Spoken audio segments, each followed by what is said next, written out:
Hello everyone, and I hope that you're well. I'm a little later putting a video out due to the fact that I've been floored a bit by a cough and a cold. Still not 100%, but a lot better than I was. So yeah, I'm actually at the allotment. I've been doing little bits and bobs. It's the busy plant out season right now, and I'm behind, but I will get there. I do love having the cherry tree, which is just above my little green shed here, but there is a downside, and that is every time I arrive at the plot, I've got an awful lot of sweeping up to do, whether it be excuse me, leaves, or right now there's lots of cherries that have actually fallen off of the tree. So a first job is definitely sweeping up.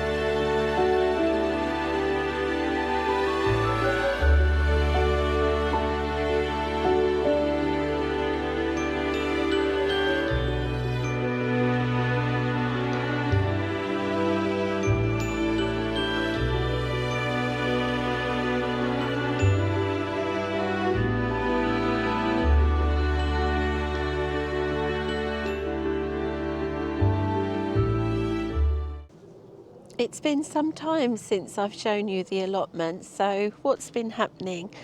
I have managed to put out the sweet corn. Now, first time ever, I'm putting it in this bed.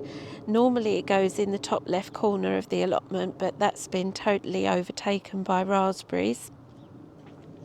These little ones here are some zinnias that I've put in the end, and a self-seeded cosmos is there as well. Cosmos has decided to self-seed itself everywhere, including in the wood chip.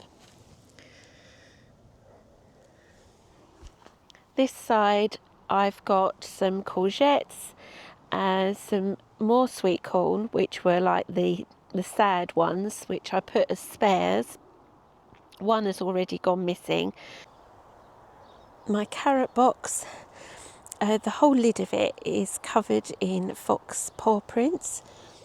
Inside, definitely got some carrots coming up, not as many as I would hope, so I have put some more seed in there today, and the variety is Charisma.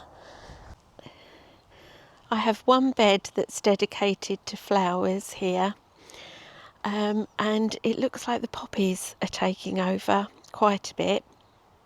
Be interested to see those when they come out. I am lucky. My neighbour's plot is pretty much dedicated to flowers, so there's no risk of having no bees to pollinate.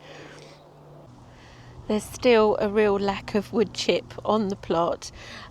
We are expecting a delivery at some point. I'm very conscious that I don't want to grab too much, you know, it's for the whole site.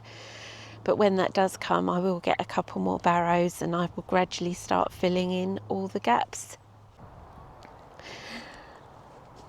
I've got a couple of Blauhilde climbing beans in this bed, but I've also chucked in a couple of tomatoes. This is Alice's dream.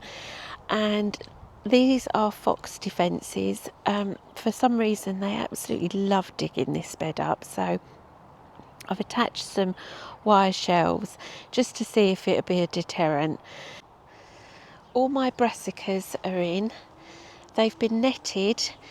This netting is also known as the fox playground. They enjoy jumping all over that. I've got Savoy cabbage in, and also cauliflower and broccoli. Over here is my parsnips. Now the white gem is doing the best. I've got some different varieties in here.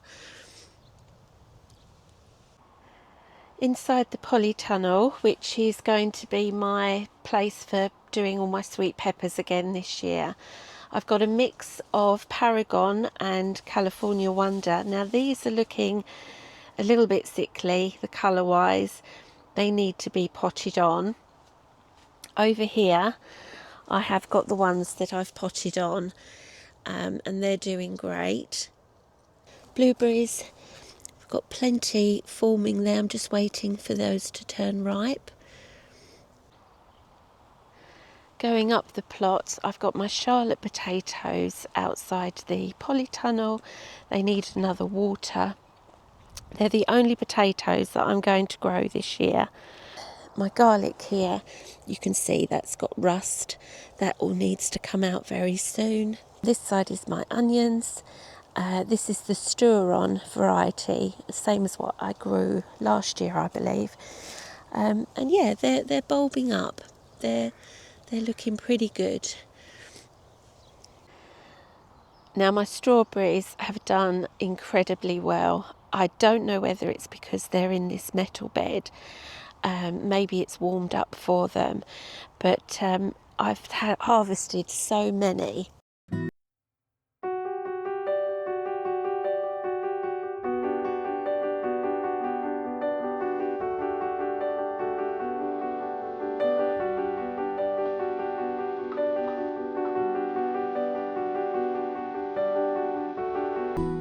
I've harvested quite a good sized punnet of strawberries there.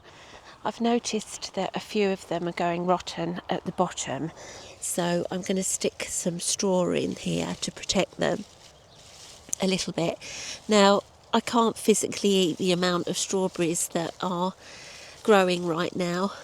There is a way to keep them a little bit longer in the fridge, which I will share with you. Preserving your strawberries just that little bit longer than keeping them as they are in the fridge. So you're going to be making like a natural acid wash. So here I've got roughly about 70 mils of lemon juice to about 400 mils of water. I've popped my strawberries into a bowl. I've left the stalks on them. Add your lemon juice to your water, and then straight in with your strawberries. Okay, now you're going to leave that for about 3-4 minutes, something like that, and what it's going to do is get rid of any spores on there that's going to create the mould, which would make them go off quickly. So while they're soaking, just into a plastic container, pop a little bit of kitchen towel there, and then I add a little bit more lemon juice just over the top, let that soak. We're going to then be draining our strawberries and popping them into our container. As an alternative to lemon juice, you can buy citric acid, in which case just use 10 grams and dissolve that in boiling water. And once the water is cool, you'll be carrying out the same procedure. So these have now been drained. You can reserve the liquid and use it to descale your kettle. I don't, mainly because it's got little bits and bobs in it, including bits of straw today. But I've definitely seen people do it and it is effective. Okay, I'm going to let those air dry for a little bit before I put the lid on the container. They then go into the fridge and they will keep for quite a few days like that. You can't taste the lemon juice at all. These strawberries are particularly ripe. If you can pick them before they reach this point and then preserve them with the natural acid wash, then you can keep them then for well over a week, sometimes 10 days. I'm going to be packing up and heading home now. The next video will be from the home garden, an update there. Until then, take care now.